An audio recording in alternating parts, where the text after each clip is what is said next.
What did you wind up going to jail for? I went to jail for insider trading.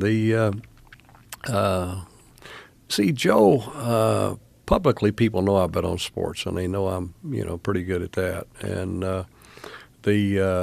but I do a lot of other things, Joe. Since the late '80s, I've owned golf courses. I had 7 golf courses in Las Vegas, which, I built from scratch 4 of them, and the other 3. But I've owned and operated golf courses since the late '80s. I've had golf courses in Chicago, New Mexico, Arizona, but I had 7 in Las Vegas.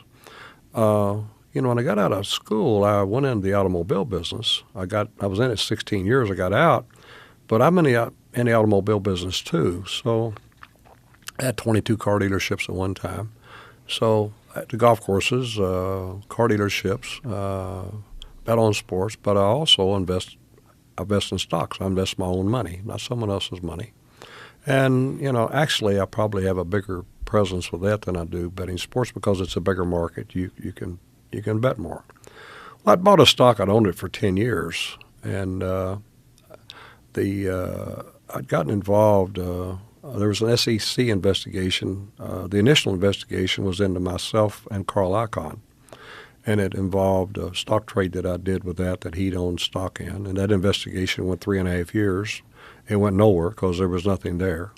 There was no wrongdoing at all. And then there was a stock that I'd owned for 10 years, a stock called Dean Foods. And they'd been involved in a material transaction. They'd spun off a part of their company. And I owned a large amount of the stock. And the SEC was looking at anyone who bought and sold stock around a certain period of time, and I was one of those people. And it was at the end of the other investigation, and because of my notoriety, who I was, I'd been indicted 6 times before, and I'd gone to court and beat them 5 times. That started in 1983. So you were already a marked man. Well, yeah, marked man. What would had say you the been least. indicted for? I've been indicted for betting on sports. Joe, stop and try to get your head around this one. In 1990, in Las Vegas, Nevada, the gaming capital of the world, the FBI took myself and my wife out of our home and handcuffs, and my wife, they had leg irons on her, and we were arrested, and we were charged with being a part of a criminal conspiracy, conspiring to bet on sports. Bet on sports. Now, here we are, 2024. Betting on sports is legal in the majority of the United States. In 2023, in Las Vegas at the Circle Hotel, I was inducted into the Sports Gamblers Hall of Fame for betting on sports.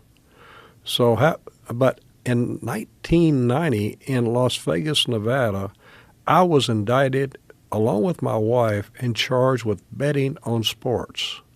So, yeah, I'd gone to court a number of times. I'd beat them a number of times. Every one of the indictments were centered around my sports betting. That's what they were centered around, nothing more, nothing less.